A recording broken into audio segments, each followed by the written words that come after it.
Hello, everyone. Thank you for joining me for this talk today. My name is Amanda Tavares. I'm a PhD student at the University of Sheffield, and I do research on contemporary art and the Mediterranean Sea. A lot of my work touches on issues related to migration. I'm very interested in exploring how art can make us challenge some assumptions and stereotypes and give us new tools and languages to talk about migration. So, the idea of this talk today is to explore with you how some artworks about migration can create a space for collective reflection and responsibility. I'll be discussing two of my favorite artworks with you. One is called The Mapping Journey Project by the French Moroccan artist Boucha Khalili. It's a series of 8 videos in which non-identified individuals tell their stories of migration and draw their journeys on a map. The other artwork is called Constellations, again a series, but of 8 silkscreen prints that transpose and translate the journeys from the first project, the film project. I'd like to thank the artist for letting me use some of her images here. What I'll do today is I'll go through some of the aesthetic mechanisms used by Boucha Khalili to show you how we can actively listen to migrant narratives and critically engage with their struggles through the artworks. I'll also talk a lot about maps and mapping, paying particular attention to how these artworks challenge border structures and offer us new orientational tools and languages to discuss migrant experiences. So let's start to flesh out the artworks to understand them a bit better. If we first focus on the Mapping Journey project, we can see that each video is a long, unedited shot of a hand in close-up that draws with a permanent marker a so-called clandestine migrant journey over a map. These maps differ in focus and scale, but most of them depict Europe, Africa, the Middle East, and South Asia, with the Mediterranean Sea fairly in the center. While drawing, each unidentified collaborator retells their journeys. Their trajectories all start somewhere in the global south, from Algeria, Tunisia, Palestine, Somalia, Bangladesh, Afghanistan, Morocco, and Sudan. And they go through a variety of places, sometimes named and sometimes not, until pausing where the participants met the artist and where the video was recorded. Some of these places of encounter are European cities, although participants sometimes also express their desire to head to the US or Canada. And of course, there's the exception of video number 3, which presents a close-up of the Palestinian territory. I believe that these background maps work not only as a standard representation of territory, but also as a canvas with creative potential. They become images that need to be deconstructed, objects whose manipulation is being exposed. And this is what the performance of drawing does to them. They challenge the idea of imposed, absolute, and unchangeable territories, borders, origins, and paths. They subvert the idea that national borders are fixed, rightful structures, showing how, despite all sorts of control measures and attempts to stop movement, people still find their ways around it. It's no coincidence that the lines drawn are very thick, mostly thicker than any nation-state border in the maps. They represent the fragility of our current systems of national sovereignty and the need for rethinking territorial determination and citizenship status. It's also important to note that these lines are wavering, zigzagged, switchback, and inconsistent because they represent a focus on the process, on complexity, and on movement itself. Khalili's choice of including the collaborators' hands inside the frame in a scale that looks almost gigantic in comparison to the maps is also significant. He reinscribes this dimension of creation in her readings of cartography. She uses a high-angle shot, so looking over the collaborators' shoulders, and shows them interfering in the frame. This is a film technique frequently used in single-shot scenes to emphasize a sense of relationship between characters, usually denoting intrusion or power differential. But this is not about migrants invading anywhere or using force and power to take advantage of something, as the media often says. The map's background positioning sets it more as a conditioning situation. So in this sense, the collaborators' attempts to engage through drawing and speaking are in fact an act of defiance to the map's geopolitical constraints, a reappropriation really of the map. But if these maps are only a background, then what exactly is the subject of this series? We cannot really see the collaborators' faces because they're outside the frame. This shows not only an ethical preoccupation in preserving their identity, but is also an attempt to work around these conditioning systems that make these migrants invisible in the first place. I'd say Mapping Journeys is about migrant stories as much as it is about the historical elements that contextualize them. Halili's critique is not related to the collaborator's ability to become visible or properly framed or represented. It's not about giving her collaborators the right to the screen or to be framed in a normative way. What Halili does instead is to shift the focus of the artwork from invisible subjects, the so-called clandestine migrants, to systems of visibility like the map and the film. We have to think about why we cannot see them, about what these structures do to them in order to make them invisible or to make them undertake these clandestine journeys in the first place. This invokes the audience's own capacities of visualization and remembering, making us question how our current systems of citizenship, laws, and mediatization, for example, we start questioning how they are established, how they are reproduced, how they are maintained. The collaborator's invisibility here also represents a deliberate aesthetic focus on the film's voiceover. It's the migrants' spoken narratives that unveil the historical structures in the image and stress maps' incapability to fully and appropriately represent their journeys. While the process of drawing provides a platform that prompts collaborators to remember and reflect on their journeys, it is through the act of retelling their stories that maps are actualized with roots, connections, memories, and affects. So I guess it's now important for us to shift from an analysis of the visual elements and focus on the act of listening. Halili is very attentive to the power of spoken languages and oral histories as creative and critical forces. And she focuses on the artistic use of sound in this artwork to explore the particularities of each migrant story. So while we have the repetition of drawings over maps, making us consider the collection of images as a whole, each film brings possibilities of connection and disconnection through the use of verbal language.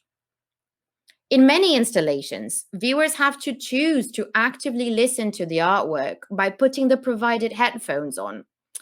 There is also the fact that the audience has no control over the duration or the start of the film, and they need to wait to patiently engage with the video in the loop.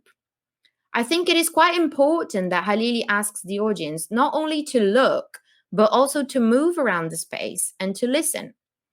This prompts an embodied experience of relationality with the artwork and its collaborators, complicating notions of universalism and lack of agency, but also subverting the idea of a colonial and violent documentary gaze.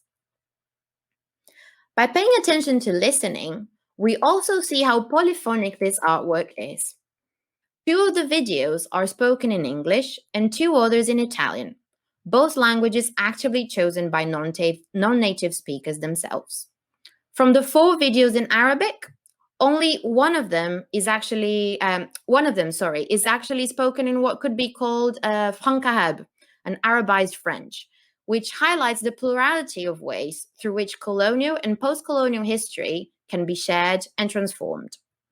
The videos are also subtitled in the language of the place they're being exhibited at. This is a generative practice of double enunciation that aims for an immediate connection with the viewer through clear expression of the factual content, such as the names of places, verbs, means of transportation, the actions, but it also allows for sound forms to have an effective impact on the audience, in particular through accents, voice rhythm, tone, breathing pauses, word repetitions, volume. I'll give you an example. So as you can see here, with the exception of his place of birth and his final exasperated desire to stay in Europe, all the collaborator speaks of are the cities he has been in and for how long. He speaks fast, constantly repeating the same short sentences and place names until he sighs in the end. This gives us a sense of exhaustion, of endless struggle. Although the narrative relates to a very personal episode, the collaborators' use of sober, indirect, really factual language makes it really dry. There are no descriptions of his starting points or the reasons he decided to migrate. This is about the process, the journey itself.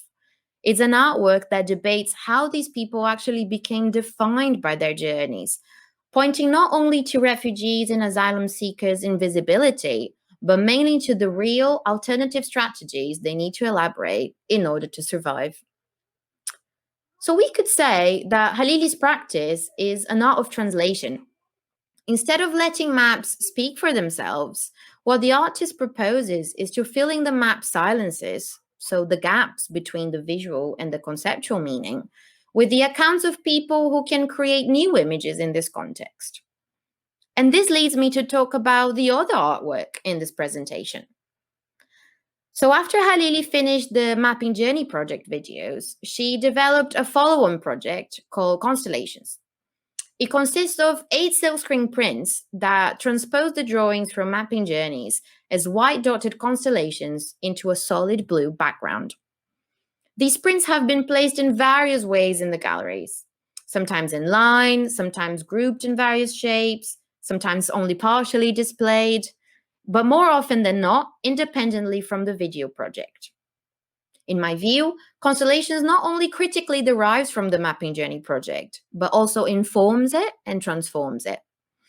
Although the prints are made through radical gestures of elimination of landmarks and backgrounds from the videos, they actually open new ways for the projects to relate between themselves and to historical contexts.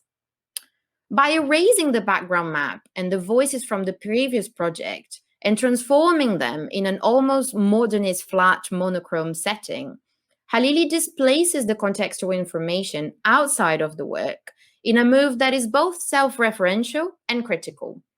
She once again claims for the viewer's responsibility in tracing back history and understanding where these clues might be coming from, not only in terms of the artwork's narratives, but also in terms of the structures that condition it. Thinking about modes of visualization here, both in a material and conceptual sense, it's also important to note that the transposition of mapping journeys into constellations is an intentional and contextual erasure that transforms bodies, voices, and languages into mere visual and sometimes unidentifiable traces. This metavisual approach critically relates to the simplifying, homogenizing, and repetitive discursive processes through which refugees and asylum seekers are condemned to a shapeless invisibility. This dehistoricization is particularly reinforced in Constellations through the elimination of any sense of time and duration in the piece as well. So while the videos from Mapping Journeys had a striking effect due to the juxtaposition of quick, stable drawings against narrations that spanned years and years of life experience, these prints become timeless documents in which past stories are compressed and indistinguishable. However, the stability of Constellations works as proof not of the migrants' indistinctiveness, but of their constant resistance through migration over a very long historical continuum. This is particularly important to challenge and re-signify the sort of mediatic narratives about migration, in which episodes are dramatically reported as single-out events without any historical context, for example. So thinking through this perspective, we could think of Constellations as a translation in which Halili has incorporated the language of her collaborators in a generative practice, really. Differently from Mapping Journeys, where a counter-cartography was prompted, we're now faced with a new mode of mapping in itself, related but independent from its roots. It's no coincidence that she decides to call this series Constellations. This leads us to a discussion on the beginnings of cartography, when maps were cosmographic attempts to describe the details of the world. It also relates to the ways through which maps lost their kind of crafted narrational character to achieve scientific and geopolitical status in modern times through ideas of accuracy and resemblance. Pre-modern and very early modern maps were rarely used as navigational tools. They worked more as a way of structuring and remembering constellations of ideas. They were a way of visualizing schemes of power, a way for map makers to make statements about their views of the world or a region. So here, what Halili does is to provide us with a new path. Our role as spectators is to contextualize it, detail it, narrate it, and imagine it. Following this logic, it's possible to say that if in mapping journeys the aim was to deconstruct cartography's scientific legitimacy and the ways national borders alter our perceptions of space, then in constellations we see that deconstruction already materialized, taking the orientational character of the map back to mythological stories and imagination. In fact, what constellations references are the narrative dimensions of pre-modern maps and the unreadable essence of modern ones. It reminds us of maps' constant need for a story in order to be used and understood. It encourages a reflection on how narratives were politically constructed and applied throughout history with the usage of maps. So Halili's choice of a solid abstract background helps us problematize these ideological constructions of maps and the idea that they could be just fluid, smooth, tabula rasa spaces in which things simply take place.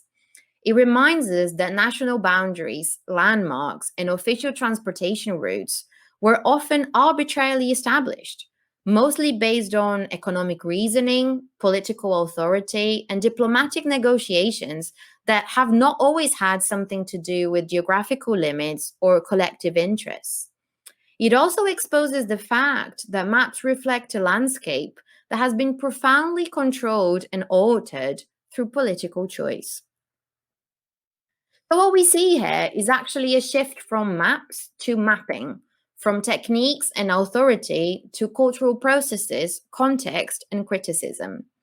This is not something new in the art world, and many other artists have explored the idea of map making as a social and political mechanism.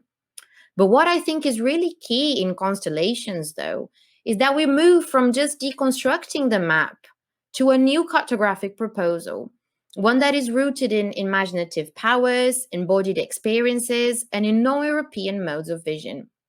We're not looking down on territories with an omnipresent bird's eye view, but we're becoming aware of our positionality when looking up to these constellations and being directed to new courses of action. In this sense, constellation's fictional return to the origins of orientation and space is critically amalgamated in the past, both through the translation of mapping journeys' trajectories and of the concept of mapping itself.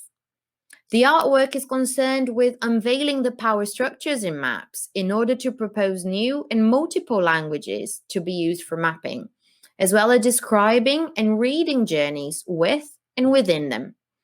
This is not about condemning the ideological use of maps, but instead it is about asking the unsettling question of which and whose perspectives are included in certain uses.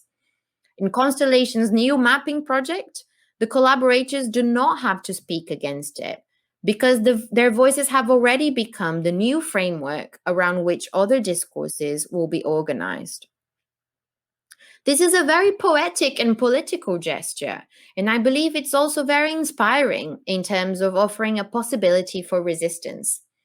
Halili's work with these prints reaffirms the collaborators' independence and power in creating their own orientations and paths, even in extremely normative conditions. So normative that a standard map becomes useless to give them any information or direction. It's a way of re-enchanting their trajectories. And I say this not in terms of myths or wishful dreams, but in terms of letting them become hopeful structures through which new ways of sharing our world are possible. With constellations, it becomes the audience's responsibility to articulate the cultural context in which maps are produced and used. We have to critically define spaces based on a personal repertoire, a shared social imaginary, and many varied historical backgrounds. Constellations creates a space where a new cartographic order can be and is being implemented. Viewers are offered new languages to use as navigational tools, and these are based on relationality, multiplicity, nonlinearity, on different and radical forms of defining identity and authority. I'd say we should use this as an inspiration to become more aware of our surroundings, of the particular histories of the people around us, inspiration to interrogate the invisible structures that sustain many of our privileges. Let's use the poetic force from these artworks as motivation to look up to the skies and hold hope, but also to take responsibility for forging new paths where walking, traveling, and moving can never be illegal. Thank you for watching.